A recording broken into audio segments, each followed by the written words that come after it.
Welcome back. The Congress of Traditional Leaders of South Africa in the Eastern Cape has condemned the violent protests in KwaZulu-Natal for the release of former President Jacob Zuma. Controlesa's provincial chairperson, Chief Mwelo Nongonyana, is calling on political leaders to stop fueling political unrest in KwaZulu-Natal.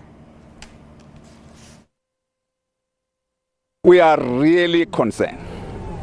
And concerned because even leaders that should stand up and talk to the people, like Prince Mangosuthu who stood up, they are fueling fire. We are calling upon those leaders, particularly in the ANC, really to do what Mandela did when Chris Hani died. And we were all angry, and I was part of those cadres that were angry, prepared to fight. But he stood up and said, we must not do that. I thought that our leaders would stand up and tell our people that the law must be respected. Former President Jacob Zuma has begun serving his 15-month sentence for contempt of court at the Estcourt Correctional Services Facility. For more, let's now bring our reporter Ayanda Mhlongo, who is monitoring developments outside the Estcourt Correctional Facility.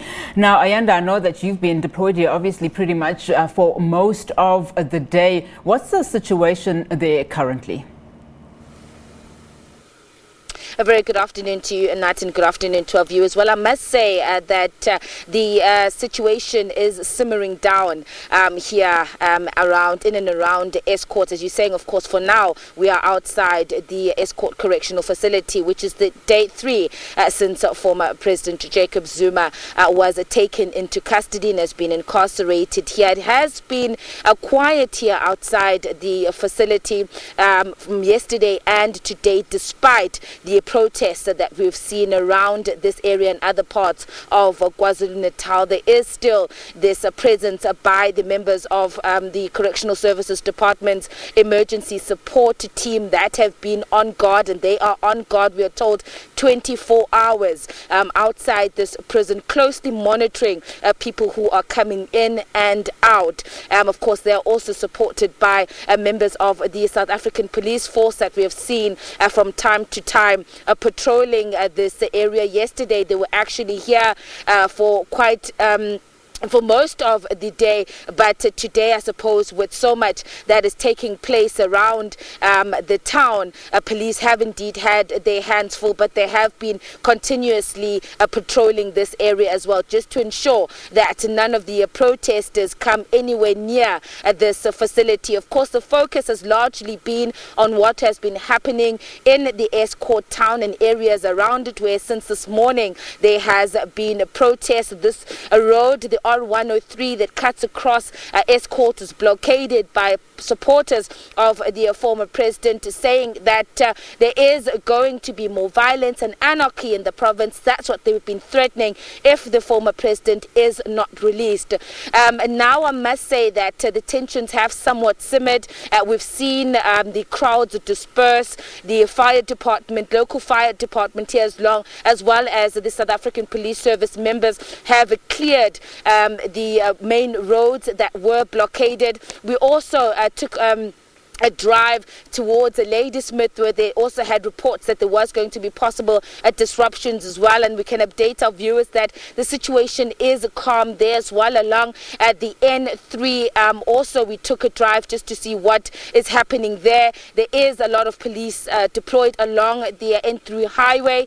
Many of the motorists are being advised to at least to stay off the N3 and rather use the arterial routes. But earlier on, United, that was one of the challenges, particularly here, that people who were trying to avert the N3 because of the protest that side are opting to use the R103, but they're also finding themselves caught up in the protests as well. So a lot of people disrupted earlier on this morning, but as I say, for now, the situation is relatively calm. We don't know what is going to happen overnight. As you saw, the protests, of course, that took place last night centered around the Moy River Plaza.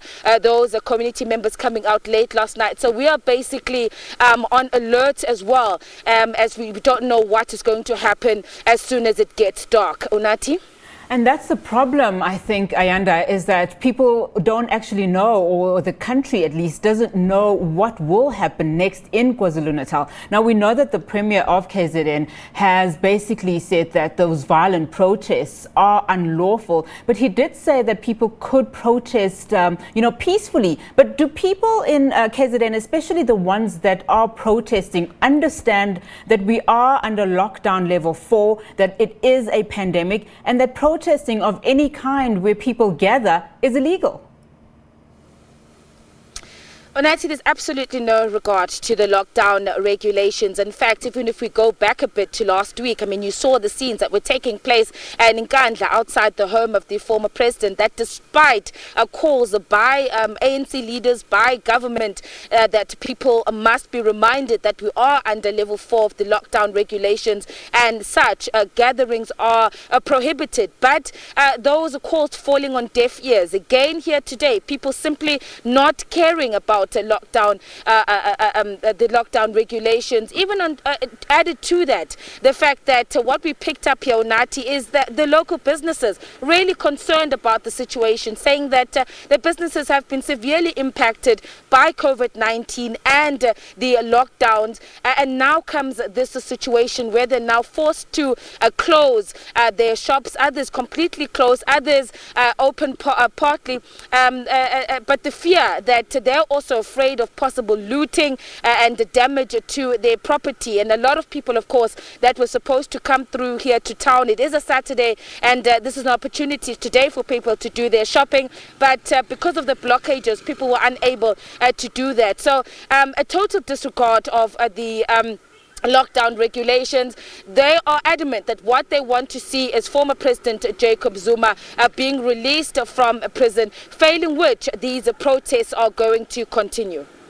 Ayanda, thank you so much for that update. I really do appreciate the work that you are doing.